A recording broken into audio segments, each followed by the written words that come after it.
조석간에 불어오는 바람이 가을을 속삭입니다. 정말 완연한 가을이죠. 가을은 뭐니 해도 추수의 계절입니다. 농부들은 봄부터 열심히 씨를 뿌리고 여름 내 뜨거운 태양을 견딥니다. 왜요?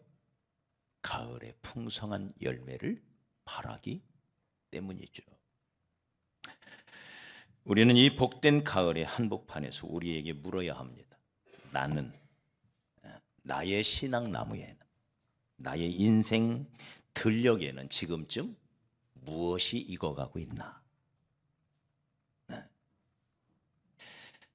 우리 주님은 우리에게서 열매를 원하십니다. 우리가 성경에 보면 그리스도인을 나무로 비유할 때가 많습니다. 감람나무, 또 무화과나무, 또 포도나무, 또 종려나무. 이런 나무들의 공통점이 있다면 이 나무들은 유실수라는 거예요. 유실수. 그러니까 주께서는 우리에게 꽃을 바라는 게 아니고 뭐를? 열매를 원한다. 열매를 맺지 않으면 거의 쓸모가 없는 것들이 대부분의 유실수입니다. 이를테면 포도나무를 생각해 보십시오. 이 나무는 확실히 열매를 위해 태어난 나무 같아. 여러분, 포도나무가 열매 맺는 것 외에 다른 용도로 쓰일 수 있을까요? 집을 짓는데 불을 떼는 화목조차도 쓰기가 나빠요. 잘 꺾어지지도 않잖아. 그 나무로 무슨 조각품을 만들 수 있나요? 열매 맺는 것 외에는 그다지 쓸모가 없는 나무가 바로 포도나무입니다. 그리스도인을 나무, 그중에 유실수로 비유하는 까닭이 바로 여기 있습니다. 우리 그리스도인들은 어쩌면 외향적으로는 볼품이 없을 수가 있어요. 그러나 하나님이 기뻐하시는 열매를 맺는다면 우리처럼 아름다운 존재가 없습니다. 동시에 당연히 맺어야 할 열매를 제때 맺지 못한다면 우리는 정말 쓸모없는 존재지요. 열매. 오늘 말씀해 보면 한 사람이 포도원에 무화과 나무를 심었습니다. 왜 심었을까요? 열매죠, 열매. 그래서 열매를 얻으려고 이제 가을이 되어 나무 앞에 서서 잎사귀를 뒤졌더니 열매가 없는 거예요. 그래서 이 주인, 우리 주님의 모습이죠. 주님께서는 나무를 보면서 올해는 흉년인 까닭이겠지. 올해는 유난히 가뭄도 길었고 병충해도 심했는데 하고는 또 1년을 기다립니다. 그렇게 3년을 기다렸지만 열매가 없는 거예요. 그러자 과원지기에게 말하죠. 찍어버리자. 잘라버려라. 반만 버린다, 이 나무는. 네. 그랬더니 이 충성스러운 과원지기 때문에 1년을 또 버텨요. 최하 4년 동안의 기회가 주어진 거지. 열매, 이렇게 중요한 것입니다. 열매, 오직 열매. 우리 옆 사람 축복합시다. 당신도 열매를 위해 태어났습니다. 꽃보다 열매입니다. 꽃이 되라고 우리를 부르지 않았다. 열매 때문에 우리를 부르셨다는 거예요. 만약에 이 추수의 계절에 우리의 신앙나무에 열매가 맺혀져 있지 않다면 오늘 주님 말씀을 들어야 됩니다. 이 나무는 반만 버리는구나. 찍어버려라. 무서운 심판이죠. 자, 그렇다면 우리가 어떤 열매를 구체적으로 맺어야 할까요? 어떤 열매? 도대체 열매가 뭘 말할까요? 열매. 우리가 열매하면 어렵게 생각할 필요가 없어요. 주님께서 우리에게 원하시는 열매는 두 종류의 열매입니다. 언제나 두 종류의 열매. 몇 가지가 있다고요? 딱 두 종류. 구원받은 사람은 성령님을 받지요. 성령님이 우리 안에 오시면 성령께서 우리 안에서 역사해 나가십니다. 그 결과로 맺어지는 것이 성령의 열매예요. 고린도전서 3장 16절에 너희는 너희가 하나님의 성전인 것과 하나님의 성령이 너희 안에 계시는 것을 알지 못하느냐. 성령님이 우리 안에 거하시기 때문에 우리의 몸이 성전이래요. 네. 너희는 그것을 알지 못하느냐. 그러면서 고린도후서 1장 22절에서는 그가 또한 우리에게 인치시고 보증으로 우리 마음에 성령을 주셨느니라. 성령님이 우리 안에 계시다는 거예요. 성령님을 모시고 사는 사람들은 반드시 성령의 열매를 맺는데 이 성령의 열매가 두 가지예요. 첫째는 인격의 열매입니다. 갈라디아서 5장 22절로 23절에 오직 성령의 열매는, 성령님이 역사할 때 우리의 삶 속에 맺어지는 열매는 사랑과 희락과 화평과 인내와 자비와 양선과 충성과 온유와 절제다. 이렇게 9가지 열매를 말씀하시면서 이 같은 것을 금지할 법이 없느니라. 이 같은 열매가 맺히는 것을 금할 범위 없대요. 다시 말해 성령의 사람이 되면 성령을 우리 심령에 받아서 성령의 사람으로 살다 보면 성령의 열매가 자동적으로 맺히는데 이 열매를 맺히는 것을 누구도 금할 수가 없대요. 무슨 말인가요? 예수 믿으면 이 열매를 당연히 맺어야 한다. 그 말이에요. 당연한 열매. 네. 예수를 잘 믿으면 시간이 갈수록, 나이가 들수록, 연륜이 쌓일수록 먼저 우리의 인격이 예수님을 닮은 인격으로 변해 가야 합니다. 겸손해져야 되고 더 온유해져야 되고 매사에 더 정직해져야 되고 진실한 사람으로 변해가야 하는 것이죠. 어디를 가든지 좌충우돌 부딪히는 사람이 아니라 평화의 사자, 화목해하는 자의 직분을 받은 자처럼 어디를 가든지 화목하게 하고 자기밖에 모르던 이기적인 사람이 사랑이 넘치고 은혜가 넘치는 사람으로 변해가야 하고. 맞습니까? 주님은 그걸 원하신다. 내 신앙나무에, 내 인생나무에 이런 인격의 열매가 맺어져 가는가. 네. 사도 요한을 보십시오. 그 역시 처음에는 성격이 아주 괄괄하고 불의를 보면 참지를 못하고 그래서 쉽게 분을 내고 싸우기를 좋아하는 마치 쌈딱 같은 인생을 살았습니다. 그런 요한을 우리 주님이 보면서 이 요한만 가면 시끄러운 거예요. 너는 보안어개다, 보안어개. 우레의 자식. 어디를 가든지 천둥치는 사람. 네? 시끄러운 사람이라는. 네. 그러나 그가 예수님을 만나고 예수님을 따라가면서 그 인격이 다듬어지기 시작합니다. 지금은 그 누구도 사도 요한을 생각할 때 천둥을 떠올리는 사람은 없어요. 사도 요한, 그는 사랑의 사도. 그가 쓴 요한복음이나 요한 1, 2, 3, 4나 요한 계시록을 보면 사랑이라는 말이 끝없이 전개되어져요. 그리하여 그의 별명이 우레의 자식에서 사랑의 사도로 바뀌어요. 우리가 그렇게 되어야 할 줄 믿습니다. 아무 데서나 화를 버럭버럭 내는 우리 충청도 말로 성질 더러운 인간도 예수 잘 믿으면 우리 주님 앞에서 아름다운 모습으로 변해갈 줄 믿습니다. 우리 옆 사람 축복합시다. 당신도 온유한 사람, 겸손한 사람, 아름다운 인격, 바로 당신입니다. 이게 우리라는 거예요. 네. 결코 포기하지 마십시오. 원망과 불평만 늘어놓던 사람이 감사하는 사람으로 바뀌고, 게으르고 나태하던 인간이 부지런하고 충성스러운 사람으로 바뀌어가는 이 꿈, 이 아름다운 열매를 맺는 것을 포기하지 마십시오. 선을 행하되 낙심하지 말지니 포기하지 아니하면 때가 이름에 거두리라.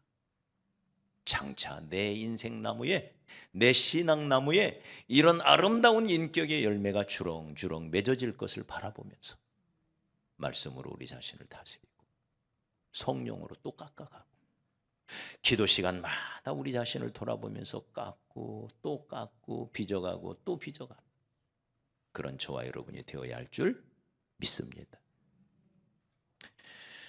두 번째는 사역의 열매를 맺어야 합니다. 방금 전에 우리는 성령님에 관하여 말씀을 나눴습니다. 사도행전 1장 8절에 이런 말씀이 있죠. 오직 성령의 열매. 네. 갈라디아서 5장 22절에 오직 성령의 열매는, 이 말을 사도행전 1장 8절에서는 이렇게 말합니다. 오직 성령이 너희에게 임하십니다. 너희가 권능을 받아 예루살렘과 온 유대와 사마리아와 땅끝까지 이르러 내 증인이 되리라. 사역의 열매지. 우리가 예수를 믿으면서 우리의 인격이 자라나고, 그러면서 우리는 점점 주의 일꾼이 되어 가야 합니다. 어린아이는 잘 먹고 잘 놀고, 그래서 무럭무럭 성장하는 것 자체가 아름답고 중요한 일입니다. 그러나 이 어린아이가 점점 세월이 지나 10살이 되고 20살이 되었어요. 그런데 놀고 먹기만 하고 있어요. 먹고 놀기만 하고 있어요. 그러면 그 모습은 아름답지가 않아요. 장성한 성인이 되었는데도 아무 일도 안 하고 놀고만 있다? 이건 모든 사람에게 슬픔을 가져다 줍니다. 본인도 답답하고 주변에서 보는 분들도 답답하고, 일하지 않으면 결국 심각한 질병에 걸려요.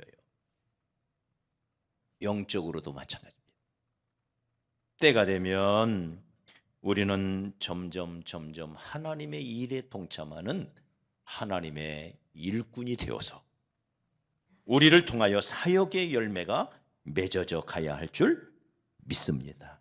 어떤 영역에서든지 어떤 부분에서든지 주님을 위한 사역에 동참하는 것은 내가 구원받은 이유고, 내가 이만큼 성장한 이유고, 내가 앞으로 더욱 성장할 수 있는 기회가 그 일을 통해서 주어지는 거예요. 사람은 일하면서 배워가는 거죠. 맞아요? 다 배워서 일하나요? 일하면서 배워가는 거예요. 주의 일도 마찬가지입니다. 나는 부족해. 나는 아는 게 너무 없어. 나는 안 돼. 여러분, 이 생각을 버려놓고, 좀 내려놓고, 주의 일은 본래 내 힘으로 하는 게 아니에요. 주님이 공급하시는 힘으로 하는 것입니다. 주님은 말합니다. 너희가 할 마음만 있으면 있는 대로 받으실 것이요. 네. 주의 일은 잘하는 게 중요한 게 아니에요. 잘하는 것보다 훨씬 더 중요한 것은 그냥 하는 것입니다. 하는 것. 할렐루야. 주님께서 우리에게 요구하시는 것이 바로 이와 같은 것임을 기억해서 여러분 어느 영역에서든지 주의 일에 동참하시기를 축복합니다. 우리가 어떤 일을 할 수가 있을까요? 세 가지로 생각해 보기를 원해요. 어떤 일? 주님을 위하여 내가 할 수 있는 일. 첫째는 봉사의 열매를 맺어요. 섬김의 열매. 우리는 섬기는 종입니다. 우리 예수님께서도 섬기러 이 땅에 오셨다 그랬습니다. 그러면서 너희도 내가 한 것처럼 너희도 섬기는 자가 되라고 말합니다. 섬김의 일에 동참하시기 바랍니다. 찬양팀도 섬기는 사역이죠. 주일학교 교사, 중고등부 교사도 섬기는 사역이죠. 주방에 들어가 물 만지는 것도 섬기는 사역이죠. 손에 빗자루를 들고 다니는 것도 섬기는 사역이죠. 그것만이 아닙니다. 교제에 동참하여 누군가의 말을 들어주는 것도 섬기는 거죠. 주님 앞에 나와 사랑하는 형제 자매들 따뜻한 손으로 잡아주는 것도 섬기는 일입니다. 나는 섬기러 왔다, 이 생각하시기 바랍니다. 할렐루야. 이게 성숙한 성도들의 자세라는 거예요. 네? 이게 봉사의 열매예요. 사역의 열매예요. 주님은 이 열매 맺기를 원하세요. 주님 앞에 나와 예배 드리는 거 정말 귀한 거지만 여기서 끝나지 마시고, 이제 내가 영적으로 10살이 됐다, 이제 내가 20살이 됐다, 그러니 나도 누군가에게 작은 것이라도 섬기고 베풀, 봉사하는 자가 되어야지. 네, 이게 바로 첫 번째 맺어야 할 사역의 열매인 것입니다. 두 번째는 기도의 열매를 맺어야 됩니다. 여러분, 기도하는 것 우선은 나 자신을 위해서 하지만 동시에 우리가 기도하다 보면 점점 다른 사람을 위하여 기도하게 되어 있습니다. 나라와 민족의 문제를 가슴에 안고 기도할 수 있고요. 네, 한국 교회를 끌어안고 기도할 수가 있고요. 밝은빛 교회 주의 몸 된 교회를 끌어안고 기도하게 되고요. 주의 종들 사역자들을 위하여 기도하는 사람이 되고요. 가족을 위하여 기도하는 사람이 되고요. 사랑하는 형제 자매들의 연약함을 끌어안고 기도하는 것이 주의 일인 것입니다. 할렐루야. 따라합시다. 기도하는 게 주의 일이다. 믿습니까? 누군가를 위하여 간절히 기도해 주는 이 기도의 사역, 얼마나 소중한 일인지 모릅니다. 우리가 21일 다니엘 기도회를 드리면서도 우리 자신을 위해서 당연히 기도하겠죠. 그러나 그것만 아니라 가족을 위하여, 사랑하는 형제 자매를 위하여, 나라와 민족을 위하여, 이 도시를 위하여 기도함으로 주의 일에 동참하는 우리 성도들이 되기를 주의 이름으로 축복합니다. 세 번째는 열매 중에 열매, 그것은 바로 전도의 열매지요. 생명의 열매. 우리가 맺어야 할 최고의 열매는 영혼의 열매입니다. 여러분, 이 세상에 생명보다 더 소중한 것이 어디 있습니까? 물질로는 환산할 수 없는 그 어느 것과도 비교할 수 없는 고귀한 열매. 성경은 이 영혼의 가치를 천하보다도, 온 세상보다도 더 귀한 열매라고 말씀하십니다. 우리 예수님께서도 이 열매를 맺기 위하여 오셨습니다. 마가복음 1장 38절에 우리가 다른 가까운 마을들로 가자, 거기서도 전도하리니 내가 이를 위하여 왔노라. 요한복음 10장 10절에도 내가 온 것은 양으로 생명을 얻게 하고 더 풍성히 얻게 하려 함이라. 생명을 주러 오셨다는 거예요. 그리고는 누가복음 19장 10절에도 인자가 온 것은 잃어버린 자를 찾아 구원하러 왔다. 생명의 열매를 맺기 위해서 왔다는 거예요. 우리가 결국 맺어야 할 열매는 바로 이 열매입니다. 오직 성령이 너희에게 임하시면 너희가 권능을 받아 땅끝까지 내 증인이 되리라.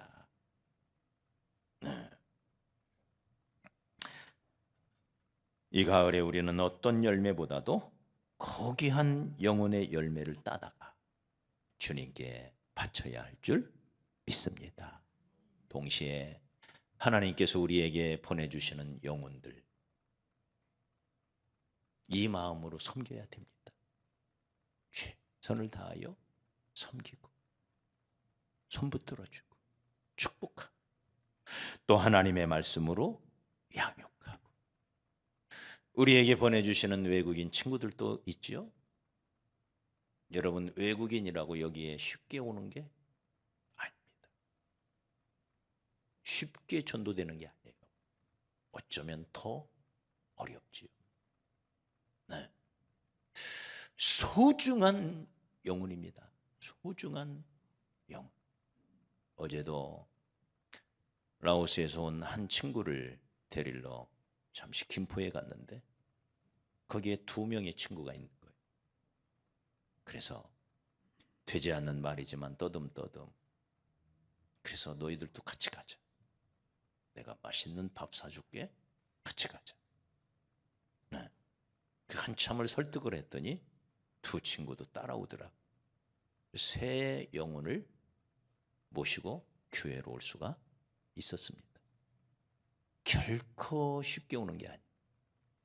하나님께서 보내시사 하나님이 인도하사 오는 영혼들인 것입니다. 우리가 예수님의 마음으로 섬겨야 할 줄 믿습니다.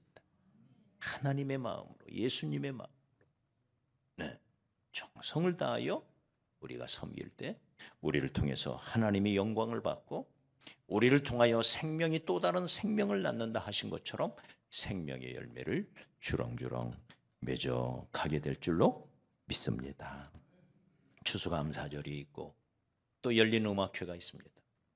우리 스스로에게 은혜도 되지만 동시에 이 기회를 통하여 이웃들을 초대해서 함께 기쁨을 나누고 섬김으로 인하여 영혼들을 주께로 인도하는 그런 기회로 우리가 삼아야 할 줄로 믿습니다.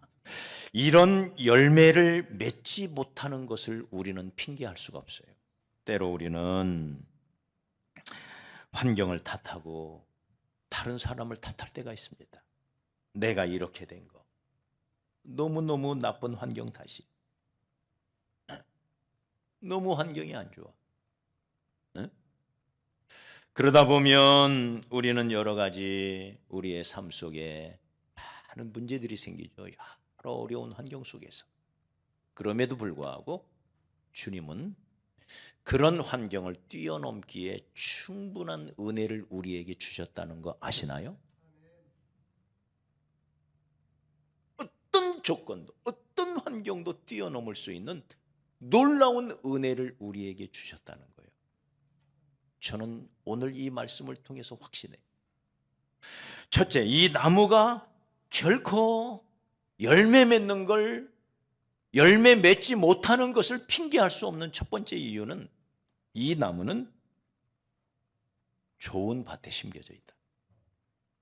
자, 무화과 나무를 심은 밭이 어디라고 그랬습니까? 밭이 특별해요. 보십시오. 어디에 심겨져 있나요? 6절에 보면 밭 이름이 나오죠? 포도밭에 심겨져 있다. 무화과 나무는 아무 데서나 잘 사는 아주 생명력이 강한 나무입니다. 척박한 땅에서도 잘 돼요. 그런데 포도는 안 그래요. 아주 토심도 깊고 물빠짐도 좋고 아주 좋은 땅에서만 자라는 게 포도나무예요. 그런데 이 포도밭에 무화과 나무를 심었다? 얼마나 좋아요. 좋은 조건이죠. 뿐만 아니라 열매가 열릴 만한데 필요한 충분한 시간을 줍니다. 무화과 나무는 씨로 심지를 않습니다. 무화과는 씨가 없지요. 어떻게 번식을 할까요? 무화과는 옆에서 자라나는 곁순을 떼어서 소위 포기 나누기 방식으로 심습니다. 그리고 이것을 심으면 봄에 심으면 심자마자 열매가 열리기 시작해요. 특이하죠. 집에서 길러보셨을 거예요. 사다가 심으면 봄이 되어 순이 오르기 시작하고 순이 자라면서 열매가 쭉 맺어가요. 그러니까 심는 해부터 따먹을 수 있는 게 무화과입니다. 그런데 이 무화과를 심은 지 그 좋은 밭에 심은 지 3년이 되었다. 충분한 기회, 충분한 시간이 되었다는 것. 그러니 핑계할 수가 없어요. 뿐만 아니라 이 무화과를 돌보는 농부가 너무 성실해요. 이 농부가. 네. 3년이 지나 주인이 와서 말하죠. 과원지기에게 밭만 버리니 찍어버려라. 네.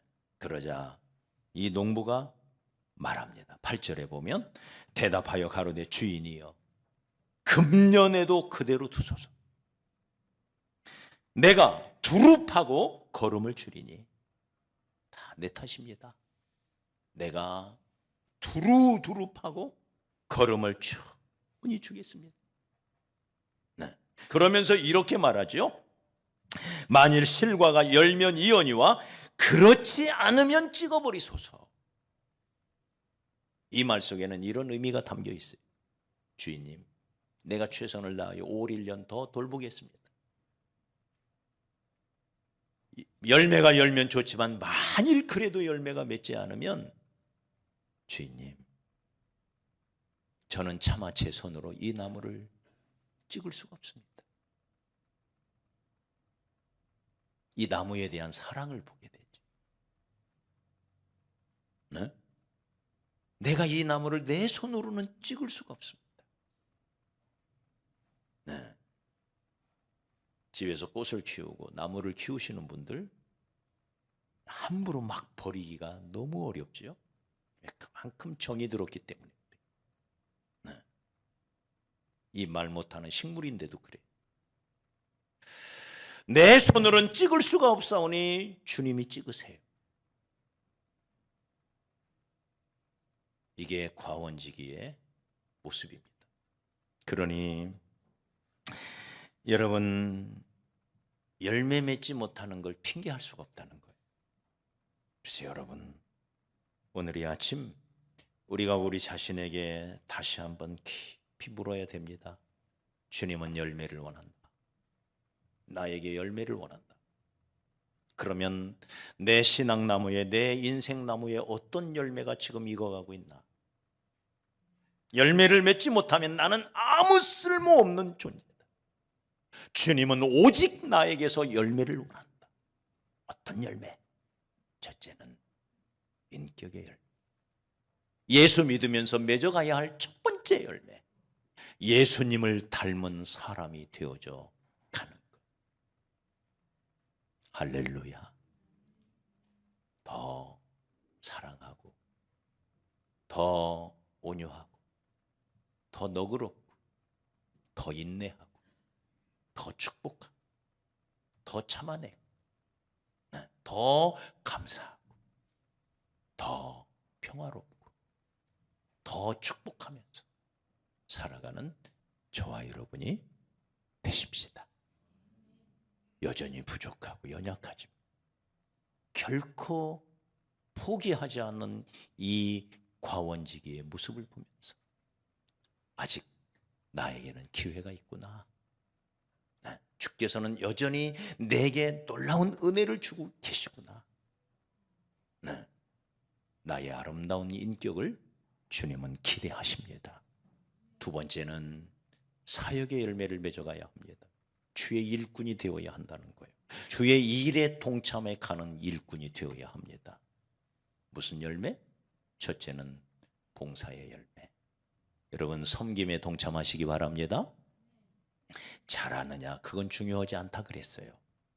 주님이 힘 주시고 주님이 모든 것 채워주실 거예요. 내가 꼭 섬기는 일에 참여하리라. 올해는 이제 2달밖에 안 남았어요. 용기가 나지 않는 분들은 지금부터라도 마음을 품으십시오. 내가 2024년에는 무엇인가 내가 섬김의 일에, 봉사의 일에 동참하리.